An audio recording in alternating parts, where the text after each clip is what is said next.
अगर हम हर वक़्त दूसरों के लिए अवेलेबल रहते हैं ना, तो लोग हमें फ़ारिग और निकम्मा समझ लेते हैं और समझते हैं कि यार इसके पास तो कोई काम ही नहीं है, दुनिया दुनिया में इससे ज़्यादा निकम्मा कोई नहीं है। अस्सलाम वालेकुम, कैसे हैं आप सब लोग? उम्मीद है कि सब खैरियत से होंगे, ठीक-ठाक होंगे। मैं हूँ किशोर पीरज़ादा और आप देख रहे हैं किशोर पीरज़ादा व्लॉग। और आज हम बात करेंगे कि हम किस तरीके से अपनी लाइफ़ को इम्प्रूवमेंट की तरफ लेके जा सकते हैं। और ये इम्प्रूवमेंट 1 दिन की, 2 दिन की नहीं होती, बल्कि सालों-साल चलती है और सारी ज़िंदगी तक चलती रहती है। लाइफ़ में ना स्टेप बाय स्टेप आगे बढ़ना बहुत ज़्यादा ज़रूरी होता है। और ज़िंदगी की सबसे बड़ी सच्चाई तो ये है कि आप जैसे हो ना, आप वैसे नज़र आओ। बहुत सारे लोग ऐसे होते हैं, वो जो दूसरों को देखते हैं, उनकी लाइफ़स्टाइल को देखते हैं, उसको कॉपी करने की कोशिश करते हैं। सोचते हैं कि यार इसका लाइफ़स्टाइल इतना खूबसूरत है, तो मैं भी इसी तरीके का लाइफ़स्टाइल बना लूँ और बहुत ही अच्छे तरीके से मैं भी ऐसे ही रहना शुरू कर दूँ। लेकिन पता नहीं होता कि इतने खूबसूरत लाइफ़स्टाइल के पीछे उनकी कितनी मेहनत होती है। तो किसी को कॉपी ना करें, बिल्कुल ओरिजिनल रहें। ओरिजिनल जो होता है ना बंदा, वो अलग ही दिख जाता है। और जो कॉपी करते हैं और दूसरों की लाइफ़स्टाइल को अपना रहे होते हैं ना, तो वो क्या कर रहे होते हैं कि वो एक को ही नहीं कर रहे होते, वो पता नहीं जिसको देख रहे होते हैं ना, वैसे बनने की कोशिश करते हैं। यही वजह होती है कि उनकी जो अपनी पर्सनैलिटी होती है वो कहीं दब जाती है और ऐसे लोगों को कोई पसंद भी नहीं करता। तो जी, दोपहर का अभी टाइम हो चुका है और मैं बनाने जा रही थी अपने लिए आलू मटर के चावल। तो सोचा कि ये जो 2 रैक हैं मेरे, ये गंदे हो रहे हैं काफ़ी दिन से, तो क्लीनिंग के साथ मैं इनको भी आज वॉश कर लेती हूँ। और आप देखेंगी कि मैं कभी किसी चीज़ को आप लोगों से नहीं छुपाती, बल्कि हर उस चीज़ को आप लोगों के साथ शेयर करती हूँ, जिससे आप लोग थोड़े से मोटिवेट हो। क्योंकि हर घर में और हर जगह पे बहुत अच्छी-अच्छी और महँगी-महँगी चीज़ें यूज़ नहीं की जाती। कुछ फैमिलीज़ ऐसी होती हैं जो कि बहुत ज़्यादा कम बजट में रहकर भी चीज़ें खरीद रही होती हैं और उनके घर में सालों साल से एक ही चीज़ चल रही होती है। जैसे कि मेरे पास ये चल रही है, मेरे पास ये तकरीबन 2-3 साल हो गए हैं और मैं इनको चला रही हूँ। उसकी वजह ये है कि अभी तक टूटे भी नहीं हैं और मैं इनको यूज़ इस तरीके से करती हूँ कि ये बिल्कुल सही सलामत है। तो फिर मुझे क्या ज़रूरत पड़ी कि मैं इसको इतनी जल्दी चेंज कर दूँगी। हाँ, ये थोड़ा-सा ना धूप में रखती थी तो उसका कलर थोड़ा-सा ख़राब हो गया। तो महज़ एक कलर की वजह से तो मैं इनको फेंक नहीं सकती। जब इनका टाइम आएगा तो फिर मैं चेंज कर लूँगी इनको। अब टाइम पे बात चली है तो मैं अपनी बहनों को एक बात कहना चाहूँगी कि अपने जो घर की रूटीन होती है ना, उनका जो टाइम टेबल होता है ना, उसको मैनेज करना सीखें। क्योंकि बहुत ज़्यादा बहनें ऐसी होती हैं जो पूरे-पूरे दिन काम कर रही होती हैं, लेकिन घर का जो टाइम टेबल होता है ना, उसको सेट ना करने की वजह से उनका टाइम स्केड्यूल होता है ना, वो बहुत ज़्यादा मुतासिर होता है। क्योंकि अगर आप अपने टाइम को लॉक नहीं करेंगी ना, तो आप कभी भी अपने कामों को ना ग्रिप में नहीं ला सकेंगी। तो कोशिश करेंगे जो काम आपने आज सोच लिए हैं ना, तो उसको आज ही हर मुमकिन तरीके से पूरा करें। क्योंकि अगर आपने आज अपने सारे काम पूरे कर लिए ना, तो जो आपने कल के काम रखे होंगे ना, वो फिर आप बहुत आसानी से कर सकेंगी, बिल्कुल रिलैक्स रहेंगी और टेंशन फ्री रहेंगी। अच्छा, हमारे घरों में स्पेस जो ख़त्म होता है ना, इसकी मेन वजह ये होती है कि बहुत सारी बहनें ऐसी होती हैं जो वो मुख्तलिफ चीज़ों को घर में रखे रखती हैं, जिसकी बिल्कुल भी हमारे पास ज़रूरत नहीं होती। तो अगर ऐसी चीज़ें हैं तो उसे किसी को दे दें, या तो फिर अगर आपके यूज़ के लिए हैं और आप सोच रहे हो कि अगले टाइम वो यूज़ में आ जाएंगी, तो उसको किसी ऐसी जगह रखो जहाँ पे स्टोर वगैरह हो और उसकी अच्छी तरीके से आप हर मंथली उसकी क्लीनिंग किया करो। तो वो चीज़ें भी ख़राब नहीं होंगी और आपका स्टोर वगैरह भी ख़राब नहीं होगा। अच्छा, जब साबुन वगैरह हम मंगा लेते हैं और उसके बाद उसको यूज़ करने के लिए निकाल लेते हैं, जो इनके रैपर होते हैं ना, इनमें अच्छी खासी खुशबू मौजूद होती है। तो इनको वेस्ट करने की बजाय अगर हम इस तरीके से अपने कमरे के या किचन के डस्टबिन में रख देना और थोड़ा-सा उसके अंदर टैल्कम पाउडर लगा दें, तो यकीन करें इतनी अच्छी खुशबू आती रहती है और लगता है कि जैसे किसी ने परफ्यूम वगैरह लगा दिया है। तो ये छोटे-छोटे से हैक्स होते हैं जिसमें बिल्कुल भी पैसे ज़ाया नहीं होते और ये जो हमारे अपने हाथों की मेहनत होती है ना, इससे करके हमें जो खुशी हासिल होती है, मैं कहती हूँ दुनिया में ऐसी खुशी कहीं नहीं होती, जो कि हम अपने घर के लिए जब अपने हाथों से कुछ करते हैं और फिर जब उसकी तारीफ़ होती है ना, तो मैं कहती हूँ वो तो बस अंदर इतनी एक हम बड़े अच्छे से अपने आप को फ़ील कर रहे होते हैं। ऐसा लगता है किसी ने हमें बहुत कोई अच्छा से रिवॉर्ड दे दिया है।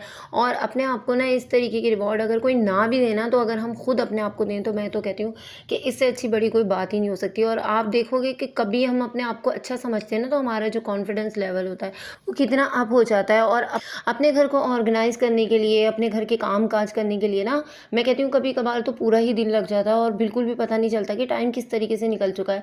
लेकिन अगर हम अपने घर का काम खुद नहीं करेंगे, अपने घर को अच्छे से टाइम नहीं देंगे, तो फिर कौन करेगा हमारे घर का काम? और सबसे बड़ी बात ये होती है कि हम किसी से शिकवा भी नहीं कर सकते, क्योंकि हमारा अपना घर है। अगर अपने घर पे हम मेहनत कर रहे हैं ना, तो अपने लिए कर रहे हैं, अपने लिए, अपनी फैमिली के ज़हनी सुकून के लिए कर रहे हैं, तो उसके लिए तो हमें बिल्कुल भी चिड़चिड़ापन मिज़ाज में लाना ही नहीं चाहिए। अब ये देखें कि हम अपनी फैमिली को कितना अच्छा सपोर्ट कर रहे होते हैं और उसमें अल्लाह ताला ने हमारे लिए कितना अजर और कितना सवाब रखा होता है। औरत की एक-एक मेहनत के पीछे अल्लाह ताला ने उसके लिए इतने इनामात रखे होते हैं।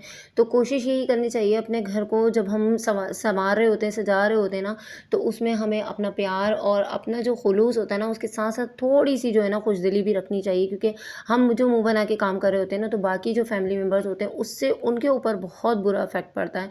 तो साथ ही साथ जब मैं किचन का काम कर रही होती हूँ ना, तो मैं अपनी बहनों को बता दूँ कि मैं जो है ना, साथ में अपने फेस पे ना कोई भी अच्छा सा मास्क बनाकर लगा लेती हूँ। जैसे कि मैंने आपको अपनी पिछली कई वीडियो में दिखाया हुआ है कि मैं हल्दी और बेसन का मास्क भी लगाती हूँ, उसके अंदर दही ऐड करती हूँ।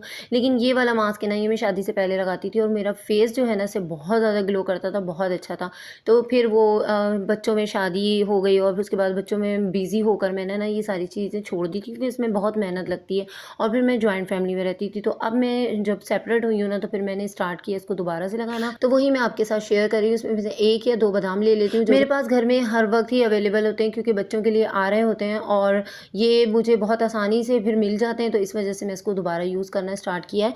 और रॉ मिल्क जो होता है वो मैं जब दूध बॉयल कर रही होती हूँ ना, उससे पहले इसमें थोड़ा-सा कटोरी में निकाल लेती हूँ और फिर मुझे याद रहता है कि हाँ, मुझे बादाम का काम अपना करना है। फिर जब किचन का काम स्टार्ट करती हूँ उससे पहले मैं ना इसके अंदर जो बादाम होते हैं वो बहुत अच्छे से, बहुत ज़्यादा बारीक पीस के लगा लेती हूँ ताकि वो चेहरे पे रैशेज़ भी ना डालें और 10 से 15 मिनट इसको लगे रहने देती हूँ। उसके बाद हल्के-हल्के हाथों से बिल्कुल क्लीज़िंग जैसा सारा प्रोसेस करती हूँ, जैसे कि स्टेप बाय स्टेप में एक-एक चीज़ उसी तरीके से फ़ॉलो करती हूँ जैसे हम क्लीज़िंग करते हुए अपने चेहरे को रब करते हैं और उसके बाद फिर मैं इसको सादे पानी से वॉश कर लेती हूँ। तो इतना अच्छा इफ़ेक्ट पड़ता है, बिल्कुल बेबी स्किन हो जाती है। आप लोगों ने इसको ज़रूर यूज़ करना है और मुझे ज़रूर बताना है कमेंट्स में। आप लोग कमेंट्स जो होता है ना वो देने में आप बहुत ज़्यादा कंजूसी करते हो, लेकिन आपके जो कमेंट्स होते हैं ना वो मेरा ढेरों खून बढ़ा देते हैं। तो प्लीज़ आप लोग लाइक करो ना करो बेशक, लेकिन कमेंट्स मुझे ज़रूर किया करो। जब भी कोई चीज़ फॉलो किया करो ना तो मुझे ज़रूर बताया करो, उससे मुझे बहुत ज़्यादा खुशी होती है। और अब ये देखिए मैंने अपने हाथों पर भी जो बचा हुआ होता है ना वो हाथों पर लगा लेती हूँ और अच्छे तरीके से 5 से 10 मिनट इसको मसाज कर लेती हूँ और उसके बाद फिर अपने हाथों को वॉश कर लेती हूँ और फेस को जब करती हूँ जब ये अच्छे तरीके से ड्राई हो जाता है, इतनी देर में मेरे किचन का काम भी हो जाता है और मुझे पता भी नहीं चलता कि मैंने कोई मेहनत करके अपने फेस पे कोई मास्क लगा रखा है। तो आप लोगों ने छोटे-छोटे इस तरीके के रिवॉर्ड अपने लिए करते रहना है और बाकी लोगों को, बाकी बहनों को भी मोटिवेट करना है इन चीज़ों से, क्योंकि अगर एक दूसरे को हम मोटिवेट करते हैं ना उससे तो बहुत ज़्यादा बहनें उससे फ़ायदा उठाती हैं और सबको ही इससे फ़ायदा होता है। तो मुझे बहुत खुशी होती है इस चीज़ से। तो अपने घर को ऑर्गेनाइज़ करने के साथ-साथ अपने आप को ना भूलें, क्योंकि अगर हम सबका ख़्याल रख रहे होते हैं ना, कभी बच्चों का, कभी हस्बैंड का, कभी माँ-बाप के घर में है तो माँ-बाप का, बहन-भाइयों का, तो उसमें कहीं न कहीं हम अपने आप की कुर्बानी दे रहे होते हैं और अपने आप को बिल्कुल भी नहीं भूलना चाहिए। प्रायोरिटी दें, सबको दें, लेकिन अपने आप को भी दें। और रिश्तों में इसी तरीके से प्यार और खुलूस पड़ता है कि आप दूसरे का ख़्याल करो और दूसरा भी आपका करे। लेकिन अगर कोई नहीं कर रहा तो उसके लिए आप उससे शिकवा नहीं करो, अल्लाह ताला से माँगो, अल्लाह ताला अजर देने वाला है। और मैंने देखा है कि जो लोग सब्र करते हैं और अल्लाह ताला के ऊपर सारे मामलात छोड़ देते हैं ना, तो अल्लाह ताला बहुत बेहतर तरीके से उनके सारे मामलात को खुद डील करते हैं और फिर हमें पता भी नहीं चलता कब हमारी दुःख और परेशानियाँ ख़त्म हो जाती हैं। तो बस मेरा लास्ट में यही कहना चाहूँगी कि पॉज़िटिव रहें, पॉज़िटिव होकर सोचें, तो उससे चेहरे पे भी बहुत ज़्यादा नूर आता है। और बाकी तमाम जितनी महँगी-महँगी हम क्रीमें लगाते हैं ना, वो एक तरफ और हमारी जो पॉज़िटिव सोच होती है ना, वो एक तरफ। तो ये था जी आज का छोटा-सा व्लॉग। उम्मीद है कि आपको पसंद आया होगा और पसंद आए तो लाइक कीजिएगा, सब्सक्राइब कीजिएगा। अगले व्लॉग तक के लिए अल्लाह हाफ़िज़।